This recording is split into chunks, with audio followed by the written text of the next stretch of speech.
히브리서 4장 1절부터의 말씀입니다. 그러므로 우리는 두려워할지니 그의 안식에 들어갈 약속이 남아 있을지라도 너희 중에 혹 미치지 못할 자가 있을까 함이라. 저희와 같이 우리도 복음 전함을 받은 자이나 그러나 그 들은 바 말씀이 저에게 유익되지 못한 것은 듣는 자가 믿음을 화합지 아니함이라. 이미 믿는 우리들은 저 안식에 들어가는도다. 그 말씀하신 바와 같이 내가 노하여 맹세한 바와 같이 저희가 내 안식에 들어오지 못하리라 하셨다 하였으나 세상을 창조할 때부터 그 일이 이루었느니라. 제7일에 관하여는 어디 이렇게 일렀으되 하나님은 제7일에 그의 모든 일을 쉬셨다 하였으며 또 다시 거기 저희가 내 안식에 들어오면 못하리라 하였으니 그러면 거기 들어갈 자들이 남아있거니와 복음 전함을 먼저 받은 자들은 순종치 않음을 인하여 들어가지 못하였으므로 오랜 후에 다윗의 글에 다시 어느 날을 정하여 오늘날이라고 미리 이같이 일렀으되 오늘날 너희가 그의 음성을 듣거든 너희 마음을 강팍해 말라 하였느니라. 아멘. 자리에 앉으시겠습니다. 히브리서는 처음부터 예수님의 우월성에 대해서 증거하고 있습니다. 그리고 예수 그리스도를 통해서 바로 우리의 구원이 이루어졌다는 큰 대제사장이라고 증명하고 계십니다. 그러면서 오늘 본문 말씀은 이 안식에 관한 얘기를 끄집어내십니다. 히브리서를 보시면 9장 28절 보면 예수 그리스도도 많은 사람의 죄를 담당하시려고 단번에 들이신 바 되셨고 구원에 이르기 위하여 죄에 상관없이 자기를 바라는 자들에게 두 번째 나타나시리라. 더 이상 피를 희생하는 그런 제사가 필요 없다는 겁니다. 예수 그리스도께서 돌아가심으로 말미암아 우리 죄를 용서함 받게 만드셨고 그 다음에 심판주로 다시 오신다고 약속하고 계시다는 겁니다. 그래서 저희들이 지금 주님이 다시 오실 것을 기다리고 저희들이 이제 그 안식이라는 게 도대체 무엇인가 이 히브리서 말씀을 통해서 조금 살펴보고자 합니다. 여러분, 구원은 바로 출애굽과 같은 사건입니다. 하나님께서 이스라엘 백성들을 애굽 땅에서 노예 생활하다가 출애굽을 시켜서 구원을 시켜주십니다. 근데 구원의 목적이 뭐였습니까? 구원의 목적은 가나안 땅으로 들어가는 것이 목적이었습니다. 근데 이 가나안 땅에는 사실 두 가지가 있습니다. 첫 번째는 젖과 꿀이 흐르는 땅입니다. 정말 우리가 바라는 젖과 꿀, 우리가 심지도 않고 거두지도 않고 세우지도 않은 집에서 먹고 마실 수 있는 정말 안식을 누릴 수 있는 그곳을 얘기합니다. 반면에 또 거기에 거주민이 있어서 거주민들을 몰아낼 그 일까지 감당해야 된다는 것을 알려주고 계십니다. 자, 구원의 목적은 바로 가나안 땅에 들어가고 안식이라는 것이 바로 구원의 완성을 의미한다고 여러분들이 이해를 하시면 됩니다. 정말 그 일을 위해서 저희들이 부단히 지금 예수 그리스도를 믿고 계속해서 움직이고 있습니다. 근데 이 안식은 사실은 하나님께서 이미 천지창조를 하시고 제7일에 하고 계십니다. 지금도 하고 계시고 안식은 그때 시작되었습니다. 사실은 천지창조하시고 아담과 하와를 창조하시고는 그 모든 것을 누릴 수 있게 하셨는데 이 악의 그 타락으로 인해서 그것이 다 깨져버렸습니다. 그래서 하나님께서 지금까지 나도 일한다고 말씀하십니다. 구원의 역사가 계속해서 그때부터 이루어지고 있습니다.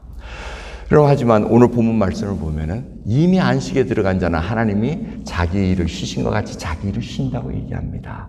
복음을 받은 자, 예수 그리스도를 믿고 구원을 얻은 자가 모든 일을 감당하고 이제는 주님의 안식과 같이 쉬고 있다고 얘기하고 있습니다. 우리가 그걸 바라보고 있습니다. 주님이 먼저 오실지 아니면 우리가 그 안식에 들어갈지는 하나님만이 아십니다. 근데 그 일을 지금 하고 계신다는 분들이 계시다는 겁니다. 그게 바로 증인들이라고 나중에 히브리서의 말씀을 증거하고 있습니다. 허다한 증인들이 그걸 보고 있고 우리가 지금 그 달려갈 길을 달려가는 걸 응원하고 계시다는 겁니다. 그럼 믿음의 그 3대, 4대 되는 그 믿음의 조상들 다 아시면은 그분들도 지금 천국에서 우리를 위해서 그분들을 안식하시면서 우리로 하여금 잘 달려가라고 지금 응원하고 계시다는 것 잊지 말아야 됩니다. 그러면서 이미 믿는 우리들은 저 안식에 들어가는도다 하고 3절은 얘기합니다. 이건 또 무슨 말씀이겠습니까? 이것은 예수 그리스도를 믿고 고백하였을 때 구원의 완성의 길에 들어섰다는 것입니다. 아직 이루어지진 않았습니다. 그래서 신학적으로 already, not yet, 이미 그러나 아직이라는 아주 유명한 말이 있습니다. 여러분, 우리의 신분은 순간적으로 이미 우리는 구원을 받아서 하나님의 자녀로 의롭다고 칭함을 받은 자입니다. 하지만 수준은 거기까지 이루어지질 않았습니다. 수준은 뭐 그냥 엉망진창이죠. 우리 디즈니랜드 거기에 거지 왕자고 스위칭 플레이스 하는 거 보면은 거지가 왕자로 돼가지고 그 옥새를 막 호두 까고 뭐 이런 장면 기억나시는지 모르겠습니다. 이게 수준이 안 맞는다는 겁니다. 거지에 있다가 졸지에 왕자가 됐더니 확 하고 움직이질 않습니다. 자, 신분은 바뀌었으나 수준이 안 바뀌기 때문에 지금 이 안식에 들어가기 위해서 안식에 들어가는 도다 하고 표현을 하고 있습니다. 그래서 저희들이 하루하루 살아갈 때 심령이 가난한 자는 천국이 저희 것이라고 얘기합니다. 그리고 의로 위하여 핍박받는 자는 복이 있나니 천국이 저희 것이라고 얘기합니다. 이게 산상수훈 5장에 있는 8복 중에 첫 번째와 여덟 번째입니다. 여러분 이미 귀가 따갑도록 들으셨습니다. 천국을 누리는 것은 현재형입니다. 다른 복은 다 미래에 주신다 그럽니다. 위로를 받거나 땅을 받거나 뭐 이런 건 다 미래인데 천국을 소유한 것만큼은 현재형이라고 얘기합니다. 그게 왜 그렇습니까? 지금 우리가 이미 구원의 완성의 길에 들어갔기 때문에 하나님께서 어떻게 해서든지 그걸 끌고 가신다는 겁니다. 그래서 이미 우리는 구원을 얻고 그 길로 달려가고 있는데 아직 우리가 보기에 하나님 보시기에 뭔가 정리할 것이 많다는 겁니다. 근데 한 예를 듭니다. 이스라엘 백성들이 그 안식에 들어가지 못한 자들이 있다는 겁니다. 가나안 땅에 들어가지 못한 자들이 있다고 얘기합니다. 이거는 갑자기 왜 튀어나왔을까요? 말씀 보시면 2절에 저희와 같이 우리도 복음 전함을 받은 자이나 그러나 그들은 말씀이 저에게 유익되지 못한 것은 듣는 자가 믿음을 파악지 아니함이라 얘기합니다. 이들은 가나안 땅에서 똑같이 출애굽을 했습니다. 그리고 똑같이 만나를 먹고 반석에서 물을 마시고 메추라기를 먹고 다 했습니다. 율법도 받았습니다. 그런데 정작 가나안 땅에 들어가는 그 말씀에 그들은 믿음으로 받아들이지 못했다는 겁니다. 하나님이 누구신 것을 이들이 받지를 못하고 알지 못해서 믿음으로 배합을 못했다고 얘기합니다. 영어 번역으로는 did not combine with faith. 믿음을 가지고 결합을 못했다는 겁니다. 뭐 예를 들자면 시멘트 가루와 물이 있습니다. 시멘트가 딱딱해지려면 물하고 배합이 돼야 되는데 그저 믿음 따로 그 다음에 말씀 따로 뭐 이런 게 있으면은 아무 힘을 발휘하지 못한다는 겁니다. 말씀이 떨어졌을 때 그것을 이해하고 믿음으로 받아들이고 믿음으로 행할 때 그것이 딱딱한 믿음으로 성장할 수 있는데 그걸 못했다는 겁니다. 그래서 그들이 복음 전함을 먼저 받았는데 좋은 소식을 들었음에도 불구하고 안식으로 들어가지 못했다고 얘기합니다. 이 말씀은 어떻게 보면 저희들이 단순히 입으로만 믿는다는 신앙의 고백으로는 될 수 없다는 것입니다. 하나님께서는 그래서 우리에게 이 광야 통해서 부단히도 하나님이 누구신 걸 알려주십니다. 이스라엘 백성들에게 먹을 거 주십니다. 단지 우리가 원하는 음식이 아니라서 그렇지 만나도 주시고 메추라기도 주시고 반석에 물도 마시게 하시면서 예수 그리스도가 어떤 분이신 것을 알게 해주십니다. 생명수가 누구신 것을 알고 그 땅에서 먹고 마시게 하십니다. 그 이유는 바로 하나님의 공급하심으로 살아가야 된다는 것을 알게 해주셨다는 겁니다. 그런데 막상 가나안 땅에 들어가라고 명령하셨을 때는 그것이 듣는 자에게 선택으로 떨어집니다. 순종과 불순종은 아니 여태까지 광야에서는 하나님이 다 먹여주셔 놓고는 왜 가나안 땅에 갈 때는 우리로 하여금 순종과 불순종의 그 선택을 주셨는가? 여러분 우리는 선택 안 할 것 같지만은 선택하게 돼 있습니다. 오늘 예배 시작할 때 정말 항상 기뻐하라, 쉬지 말고 기도하라, 범사에 감사하라. 이것이 그리스도 예수 안에 있는 하나님의 뜻이니라고 얘기할 때 우리가 선택합니다. 솔직히. 지금 기분 나쁜 분 계세요? 기분 나쁜 거 한 거는 자기가 선택하는 거예요. 말씀은 분명히 항상 기뻐하라 그러는데, 범사에 감사하라 그러는데, 그걸 우리가 선택적으로 불순종한다는 겁니다. 자, 그래서 12명의 정탐꾼이 들어갔을 때 10명은 전부 다 믿음으로 화합지 않았다는 거예요. 우리는 갈 수 없습니다. 우리는 메뚜기고 저들은 거인입니다 하고 이렇게 보고를 합니다. 하나님은 불가능한 걸 얘기하십니다 하고 자꾸 하나님을 신뢰하지 못하는 그 믿음으로 갑니다. 그런데 중요한 것은 이 순종한다는 것, 하나님께서는 순종할 수 있는 그 존재가 될 수 있도록 만들어 가신다는 겁니다. 그게 바로 저희들의 과정입니다. 여러분 우리가 그냥 말로 하고 그냥 그냥 예의할 수 있는 얼마든지 할 수 있습니다. 근데 마음속에서 그러한 존재가 되지 않았을 때, 그러한 실체가 되지 않았을 때는 아무 소용이 없습니다. 예를 들어 볼까요? 우리 효도에 관한 얘기입니다. 우리 자식들 잘 키웠는데 자식이 부모를 섬기는 데 있어서, 좋아하는 데, 경외하는 데 있어서 이게 무슨 딴 뜻이 있어가지고 아버지 엄마 돌아가시면은 재산을 많이 남겨줄 테니까 내가 잘해야지 하는 거하고, 돈은 한 푼도 없는데 이게 너무 잘하네 하고, 벌써 이게 달라집니다. 이게 내가 뭐가 됐느냐, being이 어떻게 됐느냐가 중요해요. 내 존재, 실체가 무엇이 됐느냐. 하나님은 그것을 뒤바꿔 놓기를 원하십니다.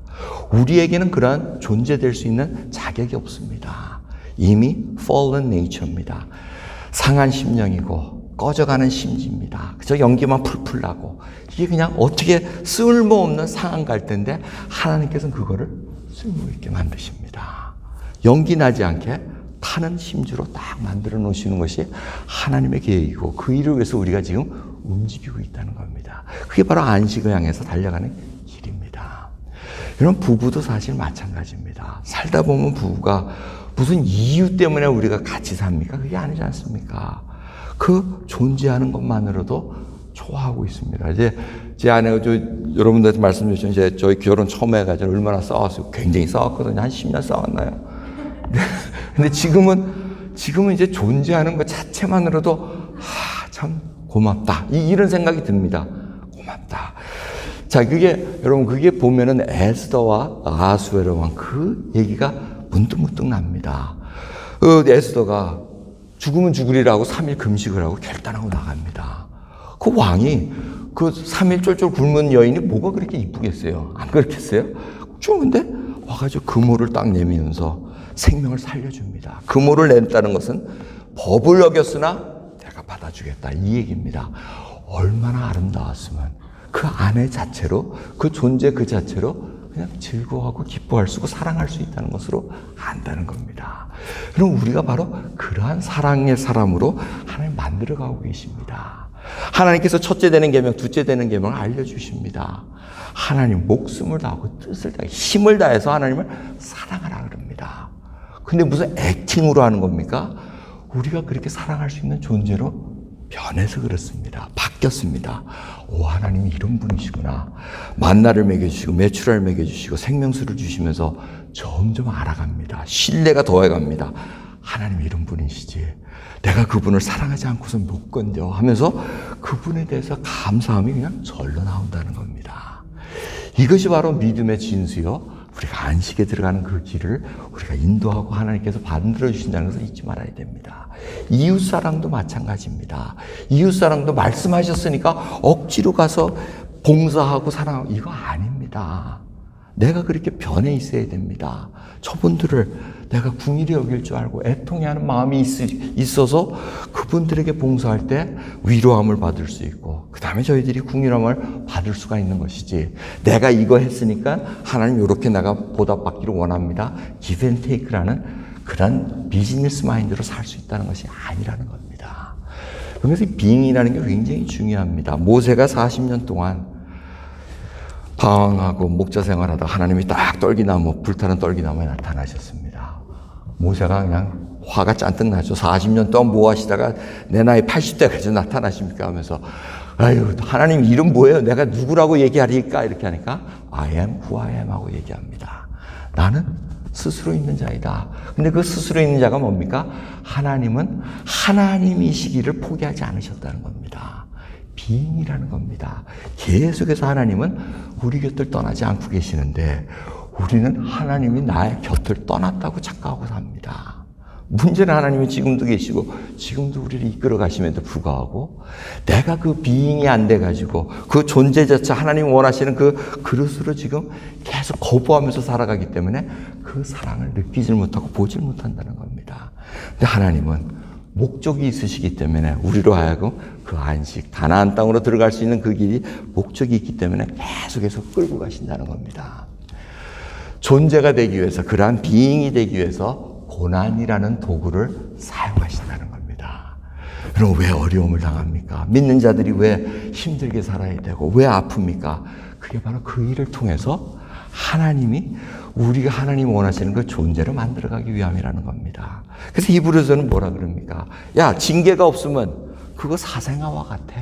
하나님이 사랑하기 때문에 우리의 채찍을 들고 지금 치시는 거라고 말씀하십니다. 그 모습 가지고 그러한 자세로, 그러한 태도로, 그러한 가치관으로, 그런 마음 자세로 하늘나라의 안식을 나와 누릴 수 없기 때문에 그걸 하나하나 지금 만지고 계시다는 겁니다. 그러니 아픈 거죠. 괴로운 거죠. 힘든 거죠. 근데 그 과정을 겪어야지만 하나님이 누구신 것을 알고 하나님 앞에 내가 그 사랑을 받은 자구나 하고 눈이 뜨여지게 된다는 겁니다. 여러분, 요셉이 바로 그러한 예입니다. 요셉이 형의 시기를 받아가지고 팔려갑니다. 지금 우리 창세기 그 말씀 묵상하고 있는데요. 근데 시편 105편에 그 말씀이 있습니다. 16절에서 19절까지 보면은 그가 또 기근을 불러 그 땅에 임하게 하여 그 의뢰하는 양식을 다 끊으셨도다. 한 사람을 앞서 보내셨으며 요셉이 종으로 팔렸도다. 그 발이 착고에 상하며 그 몸이 쇠사슬에 매였으니 곧 여호와의 말씀에 응할 때까지라. 그 말씀이 저를 단련하였도다 하고 말씀하십니다. 저는 요셉이 둥당둥당 하더니 애굽의 총리로 된 거 아니지 않습니까? 얼마나 고생했습니까? 억울한 상황이 얼마나 많습니까? 고난이 너무하면서 감옥에 가고 노예도 팔리고 이러는데 말씀 중간에 뭐가 있습니까? 하나님께서 함께 하심으로 형통하였더라고 얘기합니다. 우리가 형통을 좋아하는데 환경 속에서 그런 형통은 원하지 않을 겁니다. 하지만 하나님께서 함께 하심으로 형통했다고 증거하고 있습니다. 그런데 요셉은 그 발이 착고에 상한, 여러분 착고에 상한다는 거 아시죠? 발에 이렇게 쇠사슬 큰 쇠가 다쳐가지고 까집니다. 그거를 그냥 몸부림치면서 자기가 하나님의 말씀이 응할 때까지 말씀이 단련시켰다고 얘기합니다. 우리는 그걸 놓쳐서는 안 됩니다.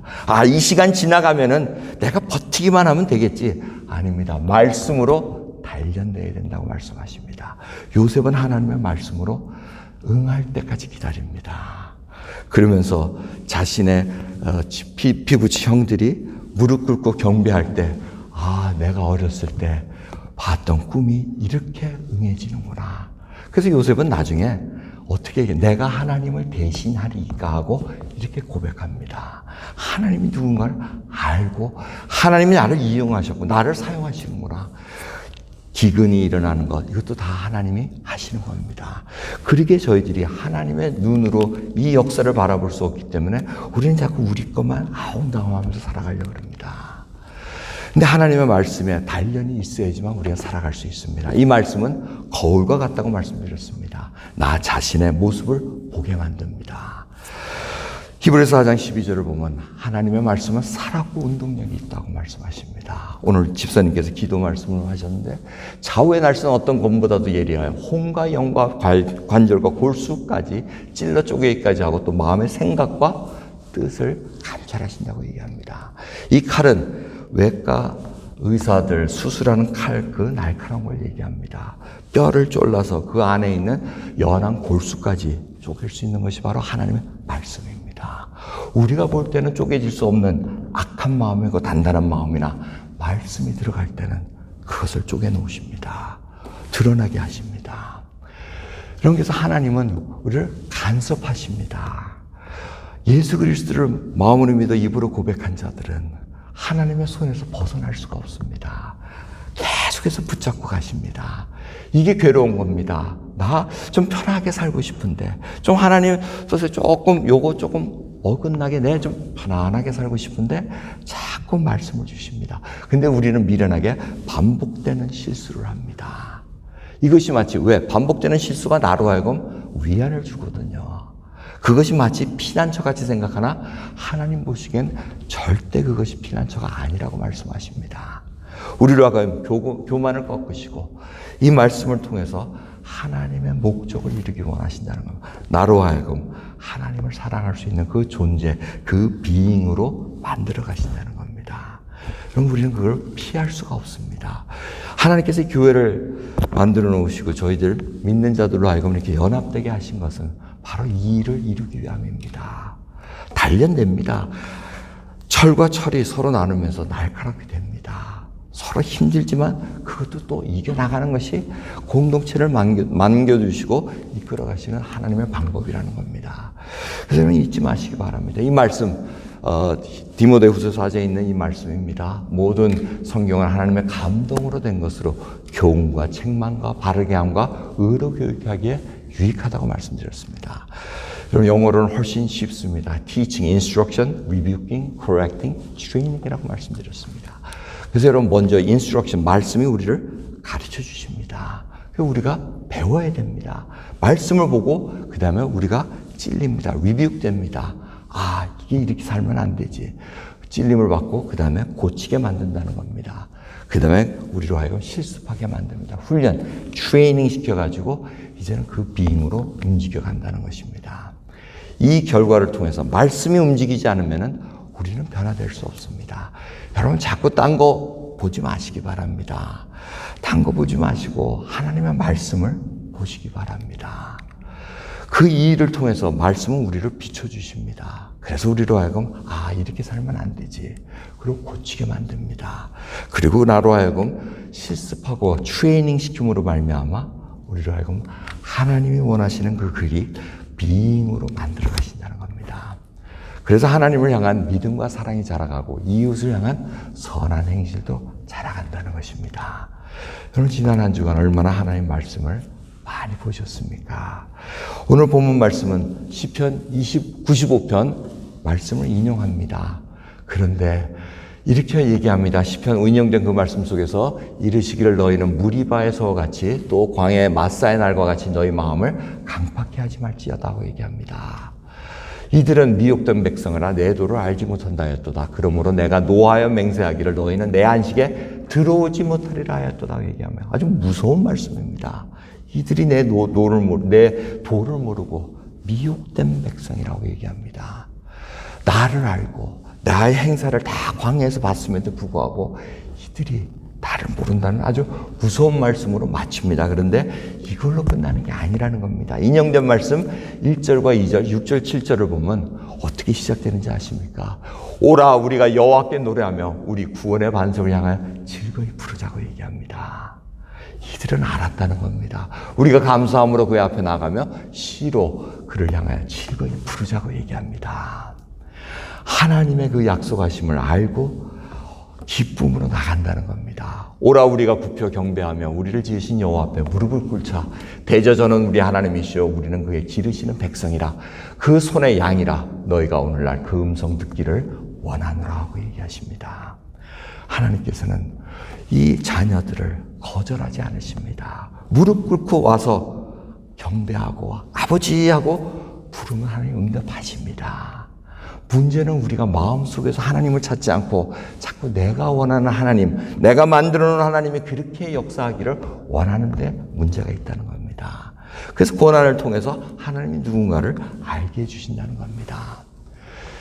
이 고난은 바로 순종으로 연결됩니다. 히브리서 5장 8절을 보면 그가 아들이시더라도 예수 그리스도께서 하나님의 아들이심에도 불구하고 받으신 고난으로 순종함을 배워서 온전하게 되었은즉 자기를 순종하는 모든 자에게 영원한 구원의 근원이 되셨느니라고 말씀하십니다. 여러분 예수님께서도 이 땅에 오셔서 고난을 받으셨습니다. 우리라고 다를 바가 없습니다. 우리에겐 하나님께서 지금 이 예수님이 걸어가신 그 고난을 통해서 우리에게 구원을 베푸셨듯 우리에게 놀라운 은혜로 지금 이 고난의 과정을 걷게 하시면서 영원한 안식에 들어갈 수 있도록 준비시켜주고 계시는 겁니다. 그럼 하루하루 어떠십니까? 견뎌내며 고난을 살아내야 됩니다. 여러분 그러기를 원합니다. 2022년 여기까지 달려오시느라고 정말 수고 많으셨습니다. 내가 얼마나 하나님만을 의지하고 살아왔는가 살펴보셔야 됩니다. 고난을 통해서 인내를 배웁니다. 고난 없이는 하나님의 온유가 뭔지를 깨닫지 못합니다. 겸손이라는 것을 모르게 됩니다. 그래야 오늘 믿음으로 안식을 맛보기를 원합니다. 그것이 바로 천국을 소유한 자가 누릴 수 있는 하나님의 복입니다.